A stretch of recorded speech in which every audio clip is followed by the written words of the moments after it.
The Gift of the Magi by O. Henry. $1.87, that was all, and 60 cents of it was in pennies. Pennies set one and two at a time by bulldozing the grocer and the vegetable man and the butcher until one's cheeks burned with the silent imputation of parsimony that such close dealing implied. 3 times Stella counted it, $1.87, and the next day would be Christmas. There was clearly nothing to do but flop down on the shabby little couch and howl. So Della did it, which instigates the moral reflection that life is made up of sobs, sniffles, and smiles, with sniffles predominating. While the mistress of the home is gradually subsiding from the first stage to the second, take a look at the home, a furnished flat at $8 per week. It did not exactly beg a description, but it certainly had that word on the lookout for the mendicancy squad. In the vestibule below was a letterbox into which no letter would go, and an electric button from which no mortal finger could coax a ring. Also appertaining thereunto was a card bearing the name Mr. James Dillingham Young. The Dillingham had been flung to the breeze during a former period of prosperity, when its possessor was being paid $30 per week. Now, when the income was shrunk to $20, though they were thinking seriously of contracting to a modest and unassuming D. But whenever Mr. James Dillingham Young came home and reached his flat above, he was called Jim and greatly hugged by Mrs. James Dillingham Young, already introduced to you as Della, which is all very good. Della finished her cry and attended to her cheeks with the powder rag. She stood by the window and looked out dully at a grey cat walking a grey fence in a grey backyard. Tomorrow would be Christmas Day, and she had only $1.87 with which to buy Jim a gift. She had put aside as much as she could for months with this result. $20 a week is not much. Everything had cost more than she had expected. It always happened like that. Only $1.87 to buy a gift for Jim. Her Jim. She had had many happy hours planning something nice for him. Something nearly good enough. Something almost worth the honor of belonging to Jim. There was a looking glass between the windows of the room. Perhaps you have seen the kind of looking glass that is placed in $8 furnished rooms. It was very narrow. A person could see only a little of himself at a time.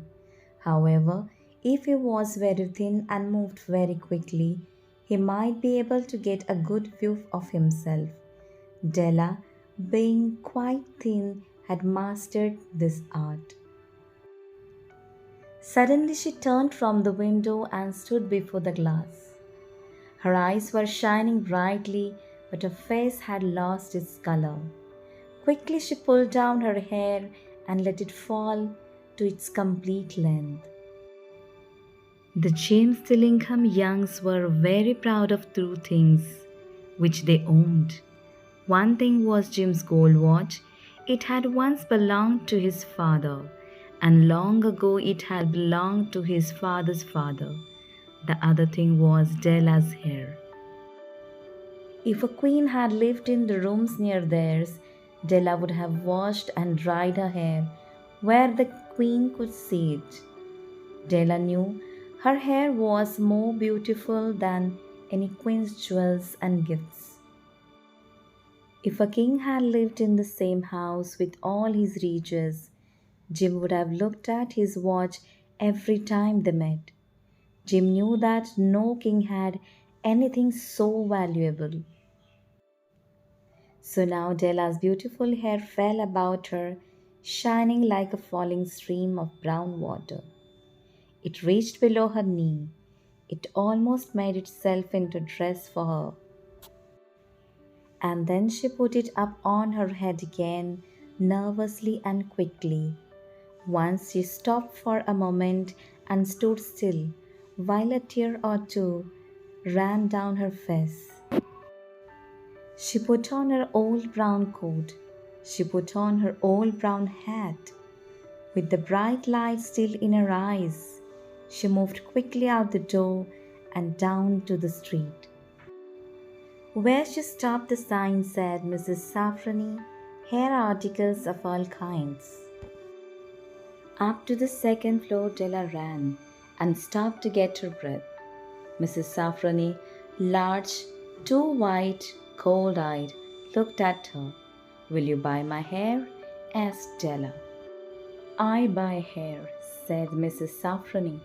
"Take your hat off and let me look at it." Down fell the brown waterfall. $20, said Mrs. Safrani, lifting the hair to fill its weight. "Give it to me quick," said Della. Oh, and the next 2 hours seemed to fly. She was going from one shop to another to find a gift for Jim. She found it at last. It surely had been made for Jim and no one else. There was no other like it in any of the shops, and she had looked in every shop in the city.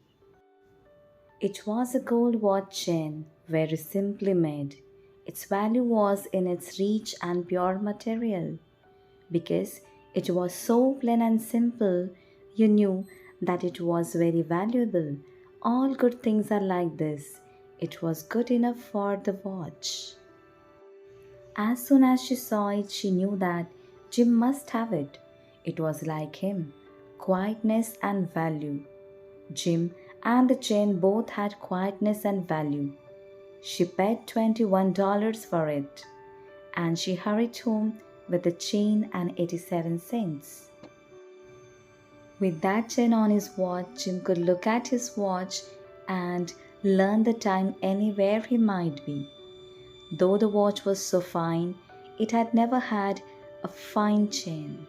He sometimes took it out and looked at it only when no one could see him do it. When Della arrived home, her mind quieted a little. She began to think more reasonably. She started to try to cover the sad marks of what she had done. Love and large-hearted giving, when added together, can leave deep marks. It is never easy to cover these marks. Dear friends, never easy. Within 40 minutes, her head was covered with tiny, close-lying curls that made her look wonderfully like a tuned schoolboy. She looked at her reflection in the mirror long, carefully, and critically. "If Jim doesn't kill me," she said to herself, "before he takes a second look at me, he'll say I look like a Coney Island chorus girl. But what could I do? Oh, what could I do with $1.87? At 7 o'clock, the coffee was made and the frying pan was on the back of the stove, hot and ready to cook the chops. Jim was never late. Della doubled the fortune in her hand and sat on the corner of the table near the door that he always entered. Then she heard his step on the stair away down on the first flight, and she turned white for just a moment. She had a habit of saying a little silent prayer about the simplest everyday things, and now she whispered, "Please, God, make him think I'm still pretty." The door opened and Jim stepped in and closed it. He looked thin and very serious. Poor fellow. He was only 22 and to be burdened with a family. He needed a new overcoat and he was without gloves. Jim stopped inside the door, as immovable as a satyr at the Saint of Quell. His eyes were fixed upon Della, and there was an expression in them that she could not read, and it terrified her. It was not anger, nor surprise, nor disapproval, nor horror, nor any of the sentiments that she had been prepared for. He simply stared at her fixedly with that peculiar expression on his face. Della wriggled off the table and went for him. "Jim, darling," she cried, "don't look at me that way. I had my hair cut off and sold, because I could not have lived through Christmas without giving you a present. It will grow out again. You won't mind, will you? I just had to do it. My hair grows awfully fast. Say Merry Christmas, Jim, and let's be happy. You don't know what a beautiful, nice gift I've got for you."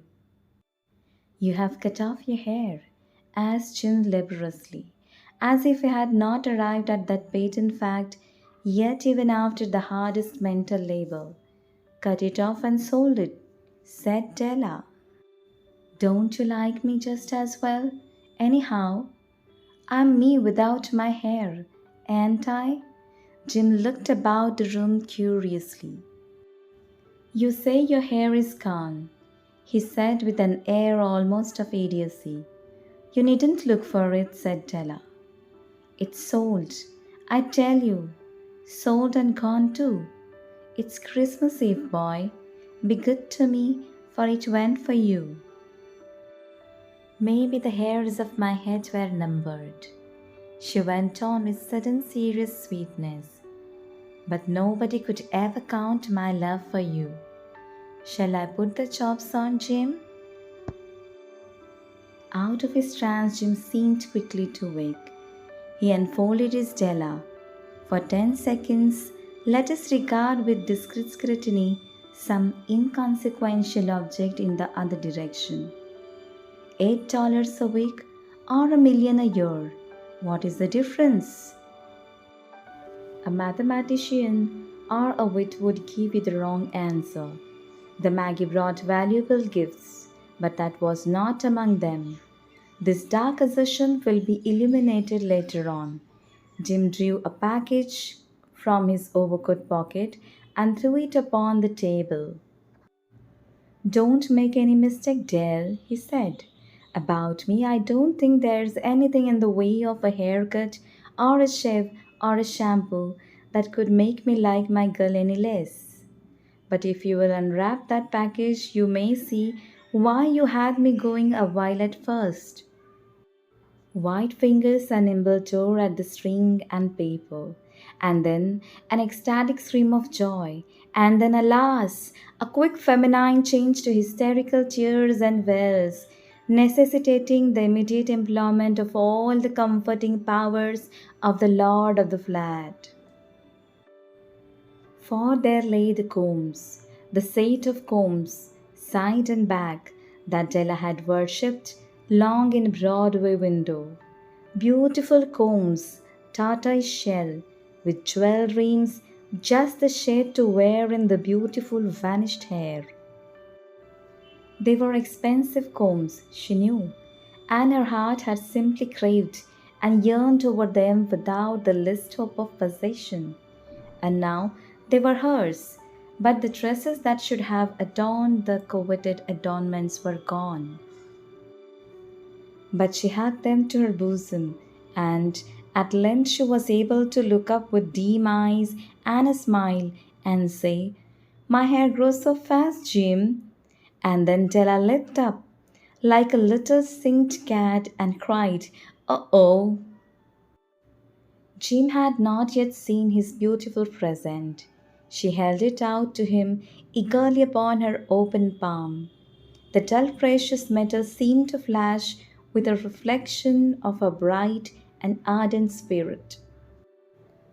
"Isn't it a dandy, Jim? I hunted all over town to find it. You will have to look at the dime 100 times a day now. Give me your watch. I want to see how it looks on it. Instead of obeying, Jim tumbled down on the couch and put his hands under the back of his head and smiled. "Dell," said he, "let's put our Christmas present away and keep them a while. They are too nice to use just at present. I sold a watch to get the money to buy your combs, and now suppose you put the chops on." The Magi, as you know, were wise men, wonderfully wise men, who brought gifts to the babe in the manger. They invented the art of giving Christmas presents. Being wise, their gifts were no doubt wise ones, possibly bearing the privilege of exchange in case of duplication. And here I have lamely related to you the uneventful chronicle of two foolish children in a flat, who most unwisely sacrificed for each other the greatest treasures of their house. But in a last word to the wise of these days, let it be said that of all who give gifts, these two were the wisest. Of all who give and receive gifts, such as they are wisest. Everywhere they are wisest, they are the Magi.